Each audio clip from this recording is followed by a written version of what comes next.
sun dipped below the horizon, painting the sky in hues of pink and orange, as a car weaved its way down a dusty back road framed by towering pines.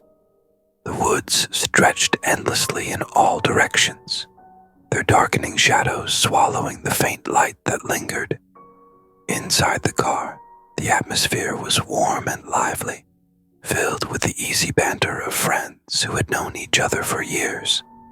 Julie was at the wheel, her fingers tapping lightly on the steering wheel, in rhythm with the soft rock playlist humming from the speakers.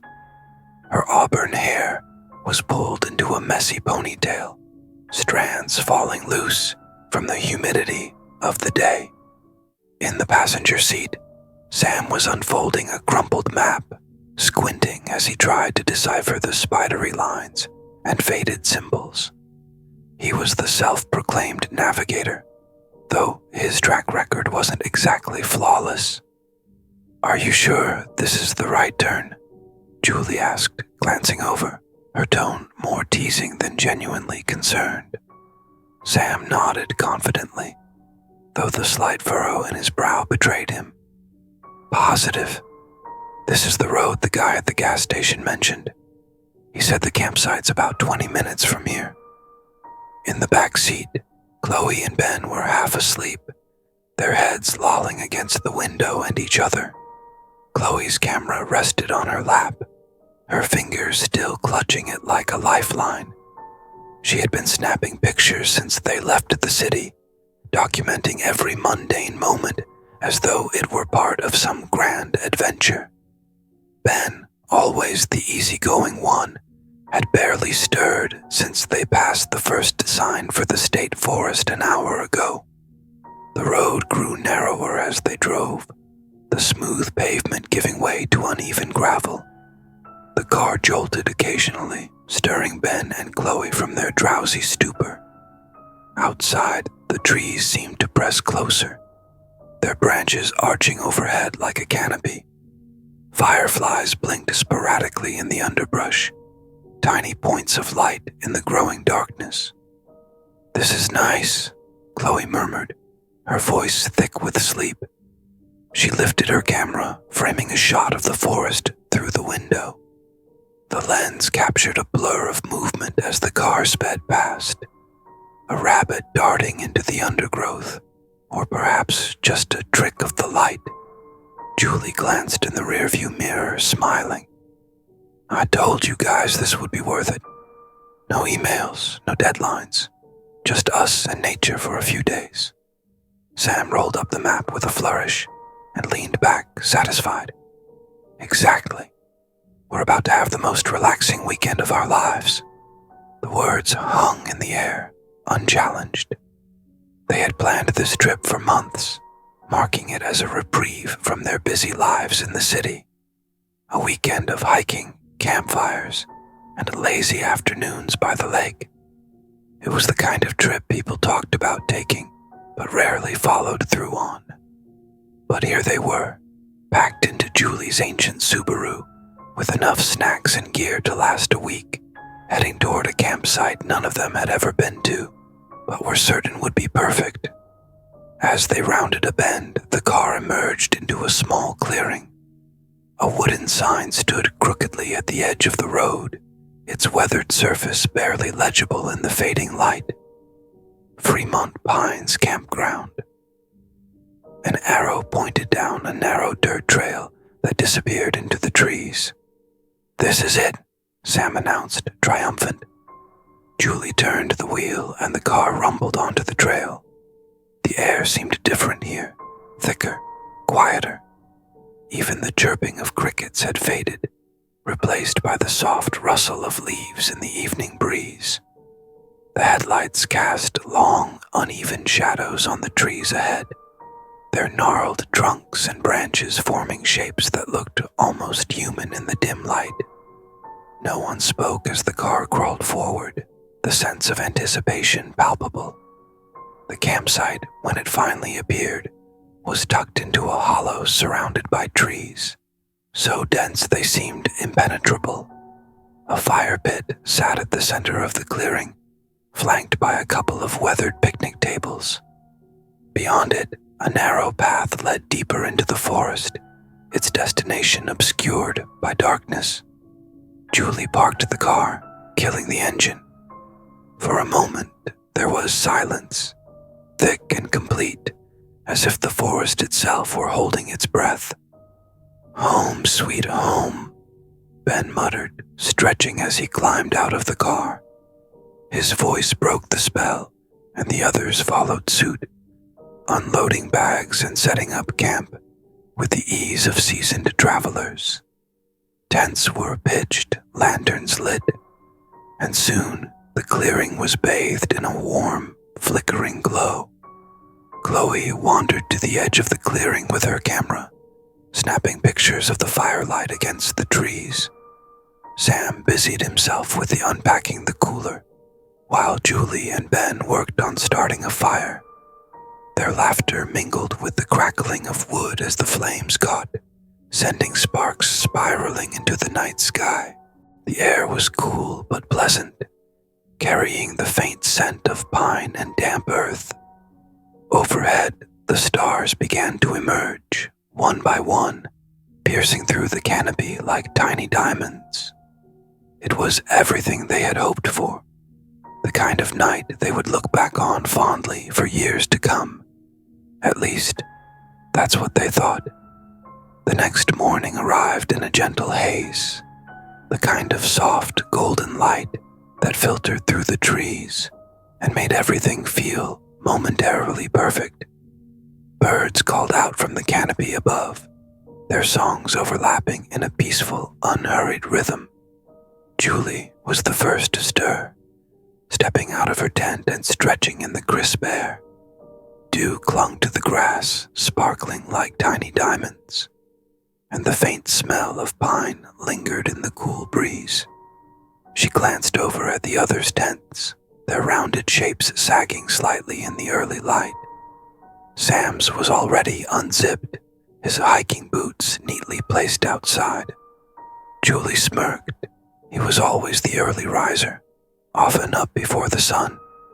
Chloe and Ben, on the other hand, were still cocooned inside their sleeping bags, no doubt reluctant to leave the warmth. Julie wandered toward the fire pit, where the remnants of last night's fire still smoldered faintly. She nudged at the ashes with a stick, coaxing a faint plume of smoke into the air. The firewood they had gathered the night before sat in a neat pile nearby, waiting to be used again. Everything felt calm, idyllic even. It was easy to forget how far they were from civilization out here. Sam appeared a few minutes later, carrying a metal mug of coffee and wearing a satisfied grin.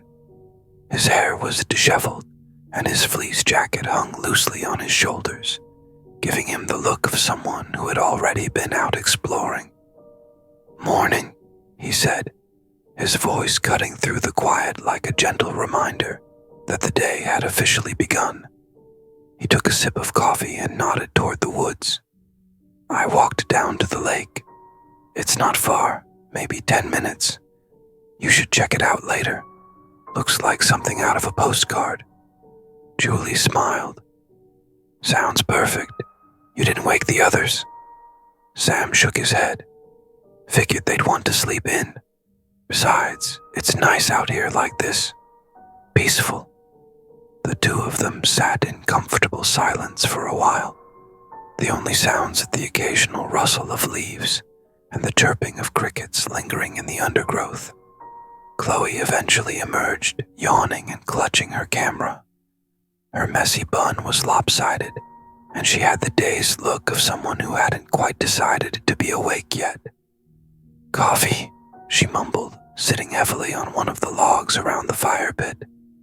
"Over there," Sam replied, gesturing toward the makeshift kitchen they had set up with a cooler and camp stove. "Help yourself." Chloe nodded her thanks and shuffled over, the lens of her camera glinting as it caught the morning light. Even half asleep, she was already snapping photos, capturing mundane details, as if they held some hidden beauty only she could see. Ben was the last to join them, groggy and muttering something about how mornings were a personal affront. He flopped into a chair with a theatrical sigh, his hands wrapped around a steaming mug of instant coffee. The day unfolded lazily, filled with the kind of quiet adventures that felt effortless. A short hike through the woods, a chilly swim in the lake, and hours of lounging in the sun. Chloe wandered ahead at times, her camera clicking intermittently as she documented every angle of the forest. Sam pointed out landmarks, a strange boulder shaped like a turtle, a patch of wildflowers thriving in the shadows of the trees. Julie found herself falling into the rhythm of it all, her usual city-born tension dissolving as the hours stretched on. It wasn't until later that evening, as they were gathering firewood for another campfire, that the first odd moment occurred. Chloe had wandered off again, chasing the light with her camera. The rest of them had stayed near the campsite, gathering fallen branches and stacking them neatly. It was only when Julie called out to Chloe to return that they realized how long she had been gone. "Chloe," Julie's voice echoed faintly, swallowed quickly by the forest. She glanced at Sam and Ben, her brow furrowed. "Did anyone see where she went?" Ben shrugged. "Probably just down the trail. You know how she gets with her camera." Julie cupped her hands around her mouth and called again. "Chloe, come on, it's getting dark." This time, there was an answer. A faint, distant shout that sounded like it was coming from deeper in the woods. The three of them exchanged a glance, a flicker of unease passing between them. "I'll go get her," Sam offered, already stepping toward the path. "She's probably just too far to hear us clearly." Julie hesitated, her instincts telling her something felt off, though she couldn't quite put her finger on it. "I'll come with you." They followed the path, their footsteps crunching against the forest floor. The shadows stretched longer now, and the air was cooling rapidly.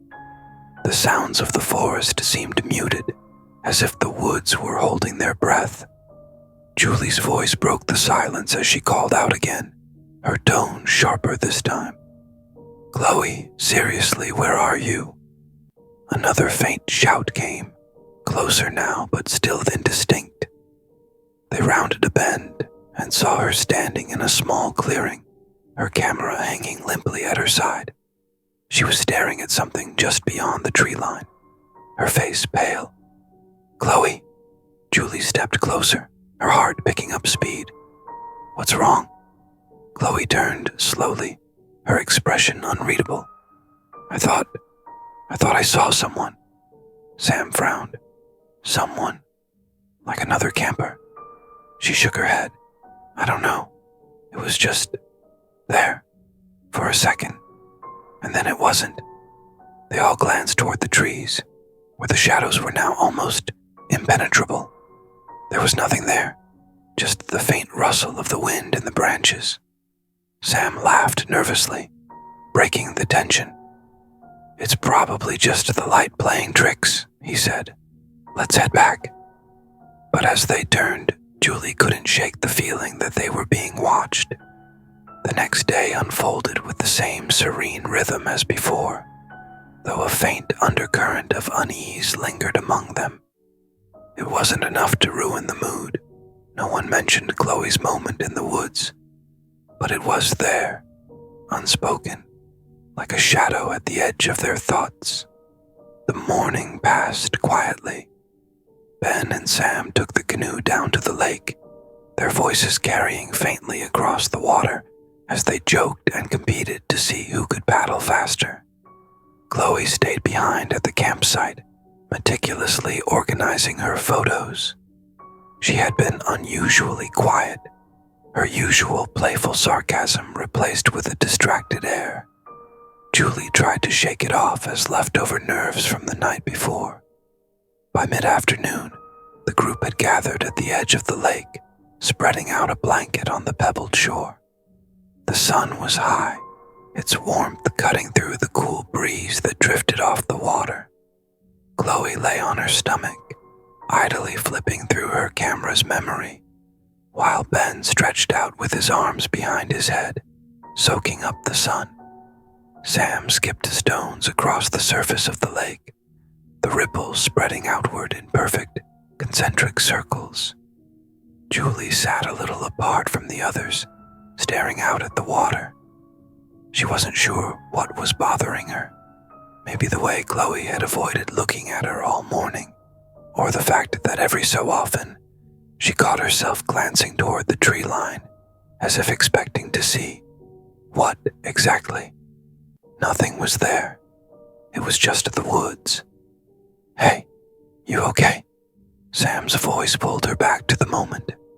He had dropped onto the blanket beside her, his brow furrowed. "Yeah," Julie said too quickly. She forced a smile. "Just tired, I guess." He nodded, though he didn't seem convinced. "Well, you'd better save your energy. I'm making you hike with me tomorrow. There's a ridge about a mile from here, supposed to have the best views of the whole forest." "Sounds great," she replied, her smile becoming more genuine. Sam had a way of grounding her, his easy confidence a balm for her fraying nerves. The rest of the afternoon passed uneventfully, though Julie couldn't shake the sense that the forest was watching them. It was a ridiculous thought, she knew. Trees didn't have eyes after all.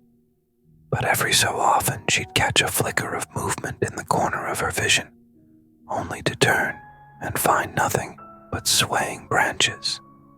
That night, as the fire crackled and the group settled into their usual routine of storytelling and laughter, the atmosphere felt lighter. Chloe even seemed more like herself, teasing Ben about his canoeing skills and capturing candid shots of everyone around the fire. It wasn't until the fire began to die down that the strangeness returned. Ben had wandered off to gather more wood, leaving the others in a comfortable silence, broken only by the occasional pop of embers.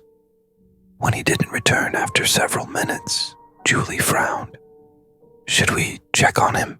she asked, glancing toward the path he had taken. The woods seemed darker tonight, the firelight barely reaching beyond their immediate circle. "He's fine," Sam said, though he sounded uncertain. "Probably just taking his time. You know Ben, he's probably trying to find the perfect branch." Chloe shifted uneasily, her camera still clutched in her hands. "I'll go. He might have gotten turned around or something." Julie opened her mouth to protest, but Chloe was already standing. She grabbed a flashlight and disappeared down the trail before anyone could stop her. The remaining two sat in awkward silence, the fire now little more than glowing embers. After what felt like an eternity, Julie stood. "This is ridiculous. They've been gone too long." Sam didn't argue this time. He grabbed the other flashlight, and they set off together, the narrow beam of light barely cutting through the thick darkness. The forest felt different at night, denser, more alive. Every rustle of leaves or snap of a twig seemed amplified, echoing in the stillness. They found Ben easily enough, standing a few yards off the trail with an armful of wood.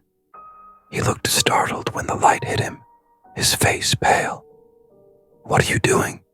Sam asked, his tone a mix of irritation and relief. "You've been gone for ages." Ben glanced at them, then back toward the trees. "I thought I heard something, like whispering." Julie's stomach tightened. Whispering? From who? He shook his head, his expression confused. "I don't know. It didn't make any sense. Just sounds. But it was coming from over there."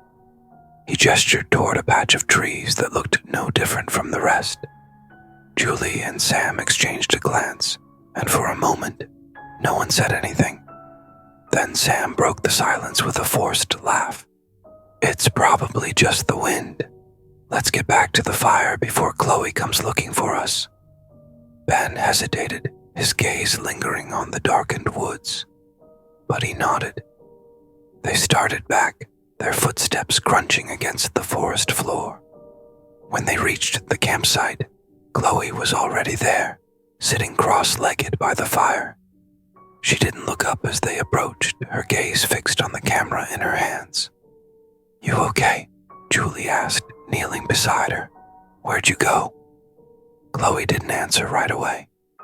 When she finally looked up, her face was pale, her eyes wide. She held out the camera without a word. Julie took it, her pulse quickening as she scrolled through the photos. At first, they were just the usual shots of the forest. Branches, leaves, the glow of the fire. But then the images changed.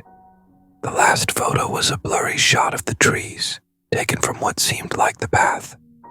In the background, barely visible, was the faint outline of a figure, human-shaped, but impossibly thin and pale, almost blending into the trunks. Julie stared at the screen, her heart pounding in her chest. When she looked up, Chloe was watching her, her expression unreadable. "I didn't see anyone," Chloe said softly. "But I swear, Julie, I didn't take that picture." The forest was suffocatingly silent, as if the entire world had paused to hold its breath. The fire at the campsite had dwindled to embers, casting faint, trembling shadows against the surrounding trees. Julie clutched the camera tightly, her palms damp with sweat, her heart thundering in her chest. The image, the figure, was burned into her mind, a pale silhouette, barely distinguishable from the trunks of the forest, but undeniably there. Sam paced near the fire pit, his flashlight beam darting erratically through the dark. "This doesn't make sense," he muttered, his voice barely above a whisper. "Maybe it's a glitch on the camera or something. Some kind of artifact." Chloe shook her head vehemently, her face pale and tear-streaked. "That's not a glitch. I know what I saw, or didn't see. I was alone. I would have known if someone was there." Her voice cracked on the last word, and she buried her face in her hands. Ben stood on the edge of the clearing, staring into the trees. He hadn't said much since they'd returned, but his rigid posture and the way his head tilted slightly, as though he were listening for something, made Julie's skin crawl. "Ben," Julie said, her voice trembling, "what are you doing?" He didn't answer right away. When he finally turned, his face was a mask of unease. "Do you hear that?" The others fell silent. Julie strained her ears, trying to pick out anything beyond the crackle of dying embers and the whisper of the wind. And then she heard it, a faint, rhythmic sound, like footsteps crunching on dry leaves. It was distant but steady, moving closer with an almost deliberate cadence. Sam's flashlight snapped toward the sound, the beam cutting through the darkness. "Who's out there?" he called, his voice sharper than he intended. There was no response, only the continued crunch of unseen footsteps. Julie's throat tightened as the sound grew louder, closer. "Maybe it's another camper," she said, though the words felt hollow even as she spoke them. They hadn't seen another soul since they'd arrived. "No one else is out here," Chloe whispered. Her voice was barely audible, but the fear in it was unmistakable. The footsteps stopped. The silence that followed was deafening. Julie's pulse pounded in her ears as her eyes darted toward the edge of the clearing, searching for any sign of movement. She could feel the others tense around her, their breathing shallow and uneven. And then, from the darkness, a shape emerged. At first, it was barely visible, a ripple against the shadows. But as it moved closer, the firelight caught it. illuminating its form in flickering bursts. It was tall, inhumanly tall, and impossibly thin, its limbs elongated and angular, like twisted branches. Its face, or what should have been a face, was a pale, featureless void, smooth and empty, save for two sunken hollows where eyes might have been. It moved slowly, unnervingly deliberate, as though savoring each step. Chloe let out a choked sob, stumbling back. "What is that?" she whispered, her voice trembling with raw terror. No one answered. Julie couldn't speak, couldn't breathe. Her legs felt rooted to the ground, even as every instinct screamed at her to run. The figure stopped at the edge of the clearing, its head tilting slightly as though observing them. It didn't move closer, but its presence was suffocating, a black hole pulling all light and air into itself.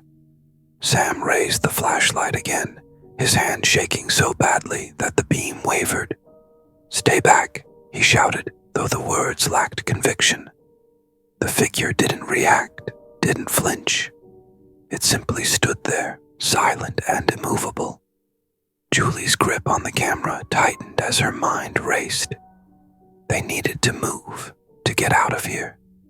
But where could they go? The car was miles away, down trails that were treacherous even in daylight.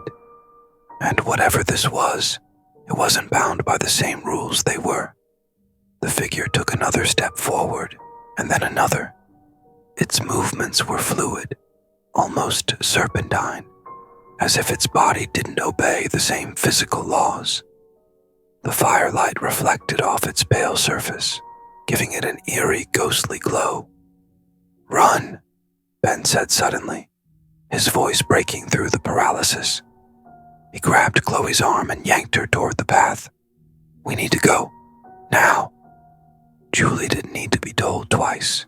She turned and sprinted after them, her heartbeat a drumbeat in her ears. Sam was right behind her, the beam of his flashlight bouncing wildly as they plunged into the forest.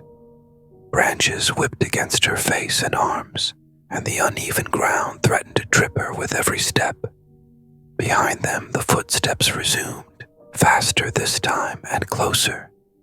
The sound was wrong, not quite human, as though the figure wasn't so much walking as sliding, its limbs barely brushing the ground. Julie didn't dare look back, but she could feel its presence bearing down on them, an oppressive weight pressing against her chest. "Keep going," Ben shouted from ahead, his voice ragged with exertion. "Don't stop." Chloe stumbled and Julie caught her arm, hauling her upright. The girl's face was pale, her breaths coming in sharp, panicked gasps. "It's right behind us," Chloe whimpered, her eyes wide with terror. Julie didn't answer. She didn't have to. She could feel it, the way the air seemed to thicken and grow colder with each passing second. The footsteps were so close now that she could almost feel the vibrations through the ground. And then, just as suddenly as it had begun, the sound stopped. The group skidded to a halt, their breaths ragged and desperate. The forest around them was still, unnervingly quiet. Sam swung the flashlight in a wide arc, illuminating only empty trees and underbrush. "Where is it?" Julie whispered, her voice barely audible. No one answered. They stood frozen, listening, waiting for something, anything, to betray the figure's location. But there was nothing, only silence. The forest was quiet again, the kind of quiet that felt unnatural, oppressive. The group had collapsed into a small, huddled circle on the gravel trail, their breaths coming in short, ragged gasps. No one spoke. The only sound was the faint rustling of leaves in the breeze, too faint to mask the pounding of Julie's heartbeat in her ears. They had run until their legs gave out, stumbling blindly through the darkness, driven by fear rather than direction. It wasn't until they broke free of the thick underbrush and onto the trail that they dared to stop. Now, the forest seemed to stretch endlessly around them, the towering trees casting long skeletal shadows in the dim moonlight. Julie clutched Chloe's arm, her fingers trembling as they gripped the fabric of her friend's jacket. Chloe's camera dangled uselessly from her neck, its strap frayed and twisted from the frantic escape. Sam was slumped against a tree, his flashlight resting in his lap, the beam sputtering weakly. Ben crouched a few feet away, his hands pressed against his knees as he tried to catch his breath. His face was pale, his eyes wide with an emotion that Julie could only describe as raw disbelief. "It's gone," Sam finally muttered, breaking the fragile silence. His voice was hoarse, barely more than a whisper. "It stopped following us." Ben shook his head, his jaw clenched tight. "You don't know that. It could still be out there, watching." Julie scanned the darkness beyond the trail, her stomach twisting. The forest was a wall of shadows, every branch and bush a potential hiding place for whatever had chased them. She couldn't shake the feeling of being watched, even now, as if the trees themselves were holding their breath.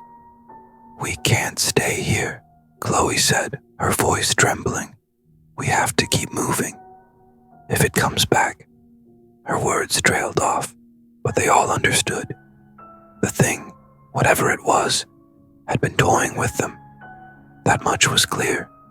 If it wanted to, it could have caught them.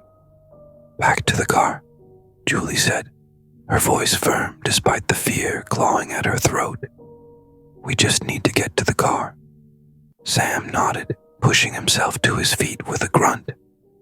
"It's a straight shot from here, a couple of miles. We can make it." They started walking, sticking close together, their steps slow and deliberate. The forest seemed to close in around them, the shadows growing thicker with every step. Julie kept glancing over her shoulder, half expecting to see the pale figure emerge from the darkness again. But it didn't. It wasn't until the faint glow of the parking lot lights came into view that Julie allowed herself to breathe a little easier. The sight of the car, parked alone under the flickering overhead lamp, was almost surreal. It felt like a lifeline, a fragile thread connecting them to the normal world they had left behind. They piled into the car without a word, slamming the doors and locking them immediately. Sam fumbled with the keys, his hands shaking so badly that it took 3 tries to get the engine to start. When it finally roared to life, the sound was deafening in the stillness. As they sped down the dirt road, the headlights cutting through the darkness, no one spoke. The tension in the car was palpable, each of them lost in their own thoughts. Julie stared out the window, her reflection a ghostly image superimposed over the trees racing past. She didn't want to look too closely at the shadows, afraid of what she might see. They didn't stop until they reached the edge of the forest, where the dirt road gave way to smooth pavement. Sam pulled over onto the shoulder, his knuckles white as he gripped the steering wheel. For a moment, no one moved. "What the hell was that?" Chloe finally whispered, breaking the silence. Her voice was raw, barely audible over the sound of their breathing. No one had an answer. "It wasn't human," Ben said after a long pause. His voice was flat, almost mechanical, as if saying the words out loud made them less terrifying. "It couldn't have been." Julie didn't argue.